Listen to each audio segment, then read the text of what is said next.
Piazza joins us here in the ballpark. First ground ball back to the mound. Batista makes the play to retire Campana. Mike, I know you talked about it with Bob Lee down on the set earlier tonight, and you were emotional about it. What do you think about when you think about that night? I didn't know how we were going to get through the night, to be honest with you. I mean, I really didn't. I mean, I remember going to the ballpark and just having this feeling of just anxiety and fear, and I think a lot of us at times just looked and said, what are we doing here? Should we be here? You know, is it the right time? Is it?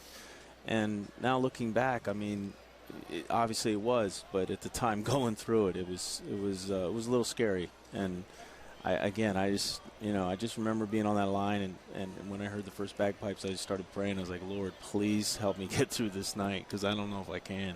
There's so many moments in a game that a big league player knows this is a moment, and you had to know, walking from the on-deck circle up to the plate, that was a moment.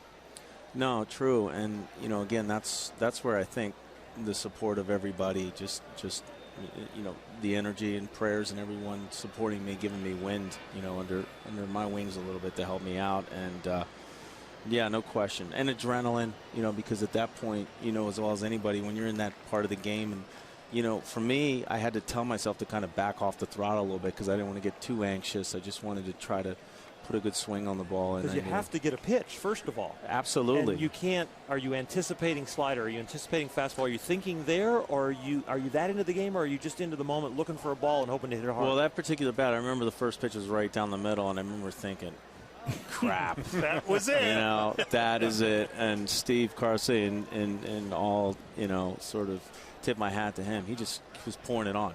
He was like, here, hit it 5,000 feet if you want. And so he did not shy away or try to trick me in. He's a New Yorker too. Oh yeah, I mean it was interesting. I saw him a couple of years ago. I forget where it was, and we kind of looked at each other, and it was a really nice moment, because I think at the end of the day he knew, even though he was competitive and you never want to give up a home run, I think he still knew that it was a special moment all the way around.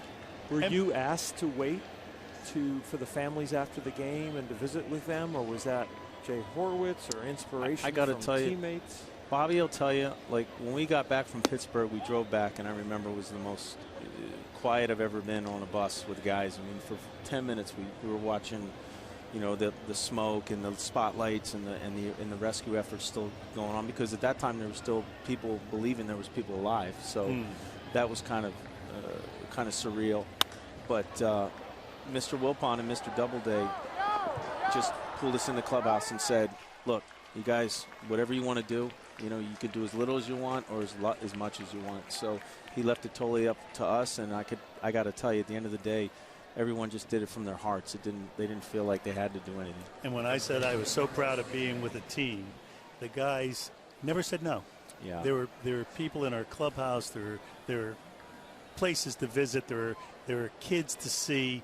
There was Christmas parties in the off season, and to the man, people were not saying no who were in a Met uniform. He led us on the field. He led us off the field. And it was just a great time of giving. We just saw a shot of a family here at the ballpark tonight. That's the Geese family. They're New Yorkers, and their dad, Ronnie, was a firefighter who died on September the 11th. And I know you became very close with the family. The three boys are here. I think two of them are firefighters. The third is on the way to becoming a firefighter. And you met them right after you hit the home run on the 21st, right? No, and they showed me the picture, and I mean, what honor they did to their father.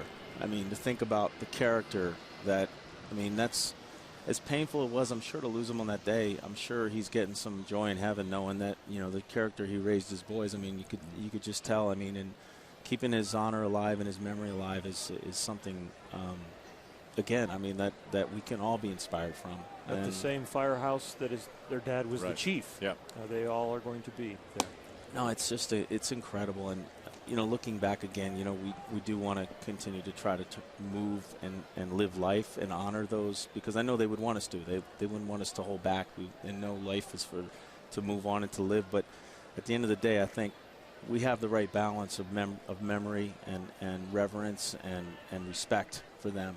And with keeping all that in mind and going forward, I think just is something that I'm very humbled about, and to be part of Major League Baseball and the way sports and baseball in particular reacted. Mike, you circled the bases plenty of times in your career, enough to go to the Hall of Fame someday for sure. as you're circling the bases that day? Didn't feel anything. Exactly. I just, I mean, like you said, you hit home plate, you were like flying. It was it was such a wonderful smile. It was like a spotlight just lit up his face. On September the 21st, as Mike said, it was the second pitch of the at-bat. Let a fastball go down the middle, and that pitch actually a little bit further away, but you went out and got it and drove it to left center field. And do you remember much about the curtain call or anything in the aftermath of the home run? Well, no. I mean, when I look back at highlights like this, even there, I was starting to kind of let go a little bit emotionally because I never smiling. And so right it kind of hit me there that I realized it was definitely a special moment. And man, and we had such a great fun team too. And I see the Lenny and all the characters on that team. And looking back, we had a lot of fun. So I think that camaraderie as well got us through it. It's pretty special to see him do anything other than have his game face on. You know about pitchers and game day. Well, Mike had 162 days of game face. Even when Todd Pratt was catching and he had the day off, he had a game face on in the bench. Yeah. Well, on a lighter note, too, you caught the ceremonial first pitch today from John Franco. There it is. There's the face. There's the game face. You caught the ceremonial first pitch before the game today from John Franco. It looked like you and your knees were having a disagreement about how much you could get down there, like the old catcher days. That's behind true. the plate. That's one of the reasons why I walked away. I said, you know what? I got all my cartilage, all my ligaments. I think it's time to turn the page so I could play with my kids when I'm up there a little bit more. So but it felt good to be back on the field. I'll tell you. I don't know about this field though. I mean, look at this ballpark. I don't know if that one might have made it's beautiful, but it's big, isn't it? You might not have had that. Oral would have loved it. Yeah, Oral's all in favor of it. I would have kept pitching if I could have pitched here. Wow.